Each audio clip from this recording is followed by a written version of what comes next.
क्या लिखा बेटा last line? Difficulty in separation of lanthanoids. Difficulty in separation of lanthanoids. नीचे लिखो group precipitation become difficult. Group precipitation become difficult since ionic radius of the lanthanoids are almost same.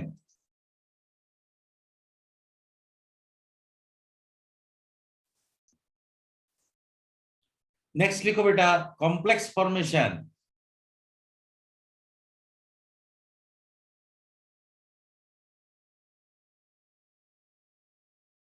अच्छा, अभी हम अगले unit में पढ़ेंगे कॉम्प्लेक्स सॉल्ट किसे कहते हैं। देखो बेटा कॉम्प्लेक्स किसको कहते हैं? सेंटर में एक मेटल होता है और इस मेटल के चारों तरफ से इलेक्ट्रॉन पेयर डोनर ग्रुप आके ऐसे कोऑर्डिनेट बॉन्ड बना देते हैं। इस बारे में हम डिटेल डिस्कस करेंगे। फिलहाल तुम ऐसा समझो कि ऐसा कुछ एक होता है। जैसे मैं एक एग्जांपल अगर लिखा K4FeCN6, अगर इसे मैं आयोनाइज करूं तो पोटाशियम आएगा और ये पूरा ग्रुप एक साथ आएगा एज वन आयन। इसे कॉम्प्लेक्स सॉल्ट्स कहते हैं। कॉम्प्लेक्स सॉल्ट्स की पहचान ही है ये वाला ब्रैकेट। इस ब्रैकेट के अंदर तुम्हें मिलेगा एक मेटल और group of electron pair donor जो ये है। तो क्वेश्चन है कि ये ऐसा क्यों बना पाता है? इसलिए क्योंकि ये जो इलेक्ट्रॉन पेयर डोनर है इसमें इस इलेक्ट्रॉन पेयर को रखने के लिए इसके पास स्पेस है। समझ में आया? इसके पास क्या है? स्पेस है और इसी स्पेस ये प्रोवाइड कर सकता है, इसीलिए ये कॉम्प्लेक्स सॉल्ट बना सकता है। नेम कॉम्प्लेक्स क्यों है, इसका कॉम्प्लेक्स का अर्थ क्या है, ये सब हम बाद में बताएंगे। फिलहाल इतना समझो कि एक टाइप का सॉल्ट है। अब ये क्वेश्चन है यहाँ कि अगर ये लैंथेनॉइड कॉन्ट्रैक्शन हो रहा है तो इसके साथ कॉम्प्लेक्सेशन का मतलब क्या है? तुम जानते हो सारे लैंथेनॉइड्स में क्या है? पार्शियली फील्ड एफ है, तो इसमें भी वो कॉम्प्लेक्स के लिए जगह दे सकता है। कॉम्प्लेक्स के लिए जगह मतलब जो इलेक्ट्रॉन पेयर डोनर है उसको क्या कर सकता है? ये मेटल ये जगह प्रोवाइड कर सकता है, तो ये बॉन्ड एस्टेब्लिश करा देगा। अच्छा, यहाँ एक बात क्या है देखो, तो इस लिगेंड को ये अट्रैक्ट कर रहा है ना। लिगेंड को ये क्या कर रहा है? अट्रैक्ट कर रहा है। अब ये अट्रैक्ट करने के लिए इसे क्या होना पड़ेगा? पॉजिटिव होना पड़ेगा। तो जितना बढ़िया ये पॉजिटिव होगा उतना ही बेहतर इसे अट्रैक्ट कर लेगा। अभी तुमने क्या सीखा? लैंथेनॉन से लेकर लुटेटियम तक ये साइज क्या होता जाता है? प्रोग्रेसिवली क्या होता है? छोटा होता है। लेकिन इसका सेंटर में जो न्यूक्लियस है वो तो उतना ही बड़ा रहेगा ना। वो कहां से छोटा हो जाएगा? न्यूक्लियर वॉल्यूम कभी भी छोटा नहीं होता। तो सबसे ज्यादा एक्सपोज्ड न्यूक्लियस किस में हो गया? लास्ट में। तो ये लिगेंड्स को सबसे बेहतर अट्रैक्ट करेगा या ये बेहतर अट्रैक्ट करेगा? सो इसीलिए कॉम्प्लेक्स बनने की जो टेंडेंसी है बनाने की वो लास्ट वाले एलिमेंट यानी लुटेटियम की तरफ ज्यादा हो जाएगा। समझ में आ गया? तो लिखो complex formation increases along the complex. समझ में आया चाहत क्या बोला? Yes, sir.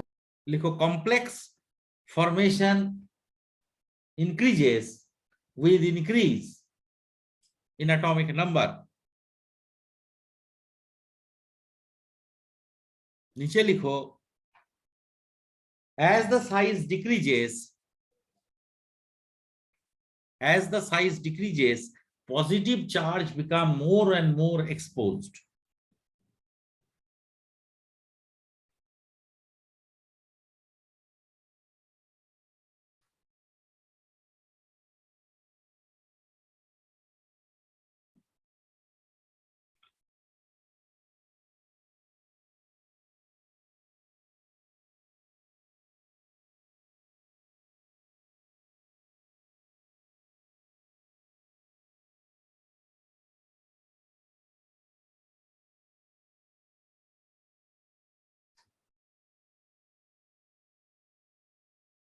ठीक है बेटा? अच्छा, यहां एक इंपॉर्टेंट पॉइंट लिख के रखो बेटा। लिखो F block element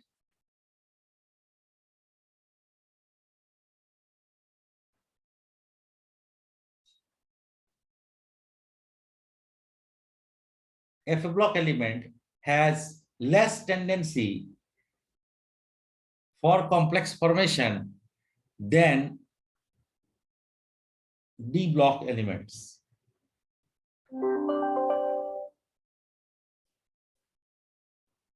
Then D block elements.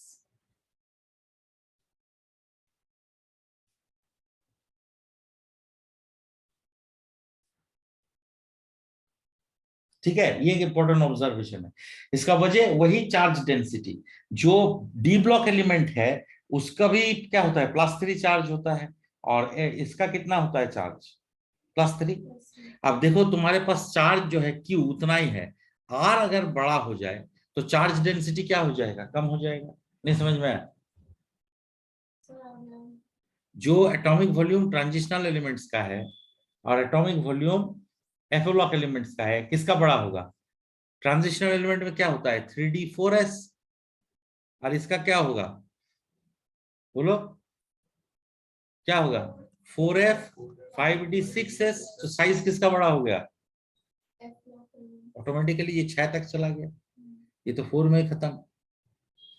तो +3 चार्ज है दोनों में, उसको तुमने एक गिलास में रखा और एक बाल्टी में रखा, 3 चम्मच चीनी एक ग्लास में डाला और एक बाल्टी पानी में डाला, किसमें मिठास ज्यादा होगा? वैसे ही बात हो गई, +3 चार्ज तुमने इतना बड़ा एटम में डाला और इतना बड़ा एटम में डाला, डेंसिटी किसमें ज्यादा हो जाएगा, छोटे वाले में। तो अभी बोला था जिसका डेंसिटी ज्यादा होगा प्लस, वही लिगेंड को ज्यादा अट्रैक्ट कर पाएगा। आई बात समझ में? तो क्या लिखा हमने last line,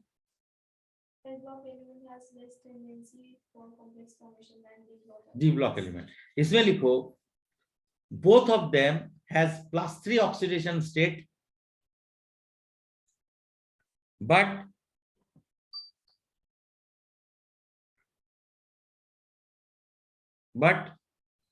atomic volume of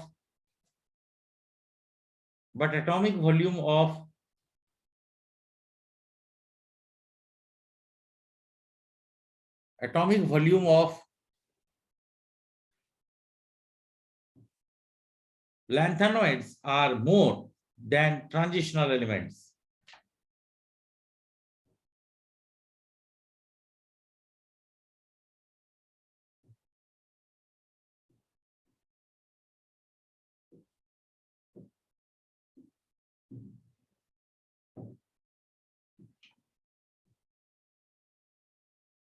ठीक है बेटा, समझ में आ गया? लास्ट पॉइंट में लिखो ionization energy for the post lanthanoids increases.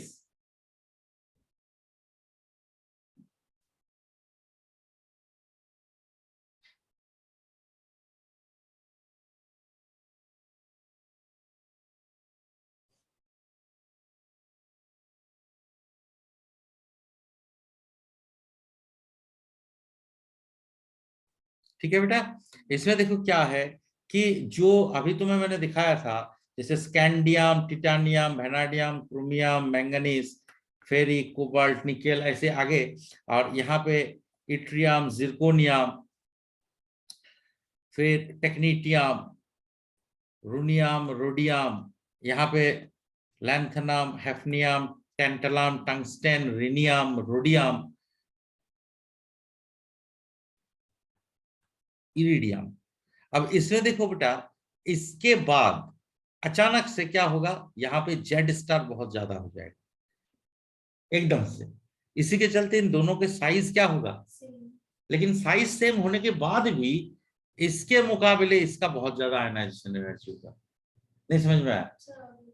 Size तो दोनों का सेम है, लेकिन सेंटर में पॉजिटिव चार्ज इसका ज्यादा है, इसका पॉजिटिव चार्ज क्या है, बहुत सारा है, इसमें इतना नहीं है पॉजिटिव चार्ज। तो इसीलिए 3D 4D से इनके क्या होगा, आयनाइजेशन एनर्जी बहुत ज्यादा होगा। एक्सप्लेन कर पाओगे इसे भी? तो लिखो बेटा, लिखो post lanthanoids have high value of Z star, but same atomic radius with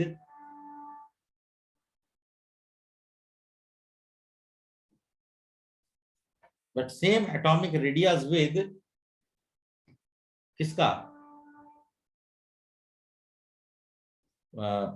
4D। नहीं समझ में आया? Full stop. Therefore, they have high IE than 3D and 4D.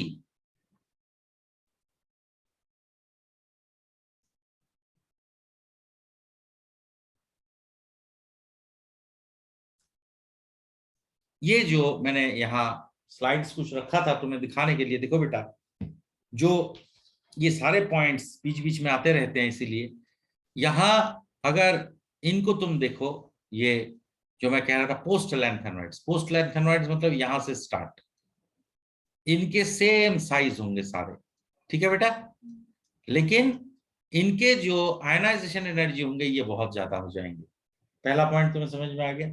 दूसरा जो मैं वैल्यूज बता रहा था, ये देखो तुम, जिरकोनियम हैफनियम सेम, इसका नायोबियम टेंटलम देख रहे हो same, molybdenum tungsten same, technetium rhenium same.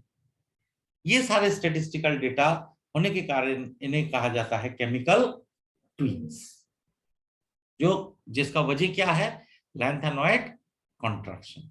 ठीक है बेटा, चलो ये मैंने तुम्हें आज करा दिया। So this part is completed, और जो अभी हमारा बच रहा था वो है अब खाली एक्टिनॉइड्स, जो मैं इसमें कुछ क्वेश्चन है, ये मैं क्वेश्चन एक कराना चाह रहा था। इस क्वेश्चन को और बेटा देख लो, प्रैक्टिस एक्सरसाइज लिखो बेटा, प्रैक्टिस एक्सरसाइज, तो हमारा ये लैंथेनॉइड्स खत्म हो जाएगा। On the basis of lanthanoid contraction explain the following.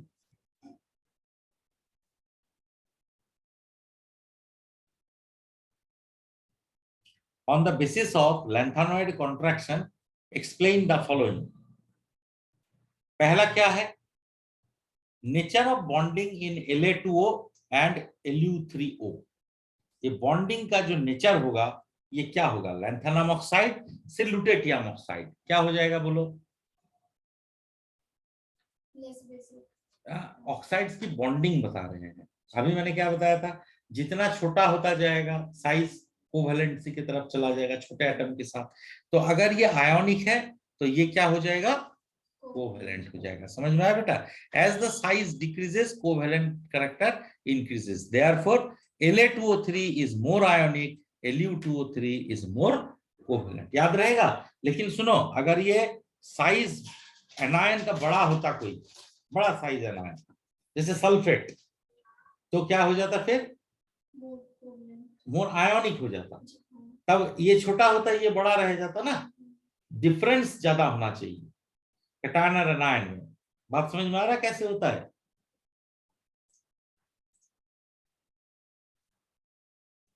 ठीक है, आंसर लिख लिया। ऐसे क्वेश्चन बेटा बोर्ड में आ सकता है। बेटा मैंने जो जो सवाल लिखा रहा हूं, I suggest each one of you very very seriously in questions को तैयार करो। यही क्वेश्चन बोर्ड में तुम्हें नजर आएगा, उस समय ना अफसोस करने के सिवाय कुछ नहीं रहेगा अगर ये तैयार करके ना जाए। तुमने तुम्हारे प्री बोर्ड एग्जाम में देख लेना, तुम्हारे संस्था का तो मैंने नहीं बनाया बेटा, वहां तुम देखना यही सवाल है।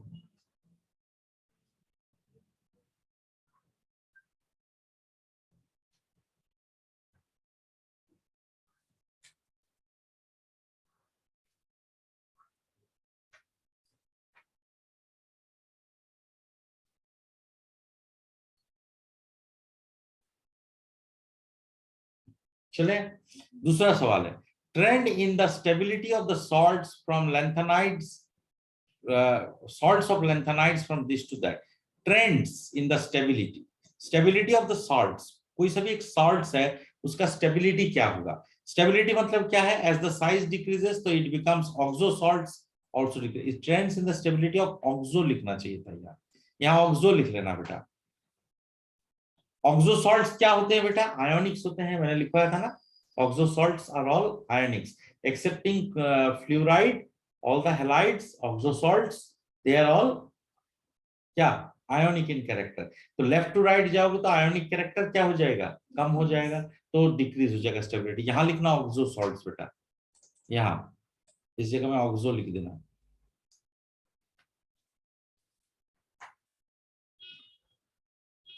कर लिया बेटा?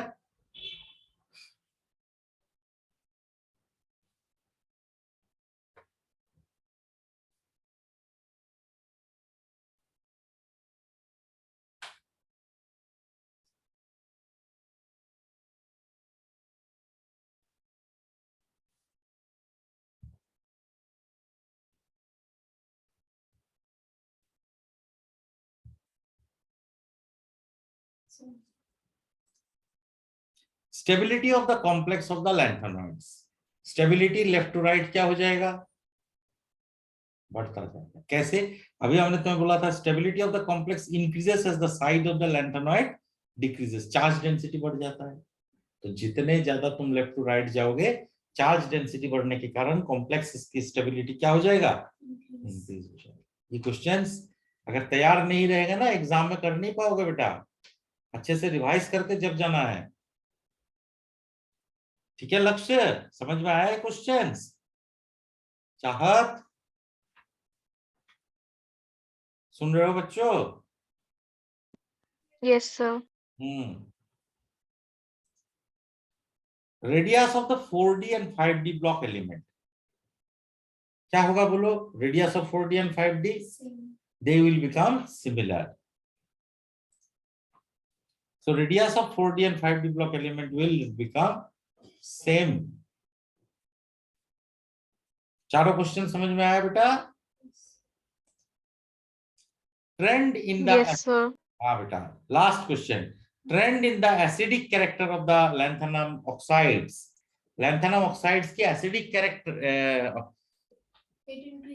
हाँ, लेफ्ट में है बेसिक, मिडल में है न्यूट्रल और राइट में है acidic. So the acidic character increases, acidic character of the oxide increases from left to right, lanthanum से लुटेटियम। ये सवाल अगर आ गया ना 5 नंबर में, तुम्हें मजा आ जाएगा करके, लेकिन मैं तुम्हें बता रहा हूं अधिकतर स्टूडेंट इसे अटेम्प्ट नहीं करेंगे।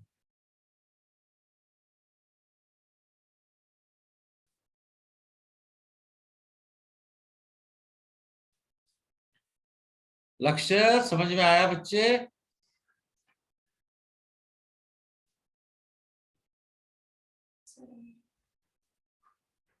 हो गया बेटा? रुके, लक्ष्य।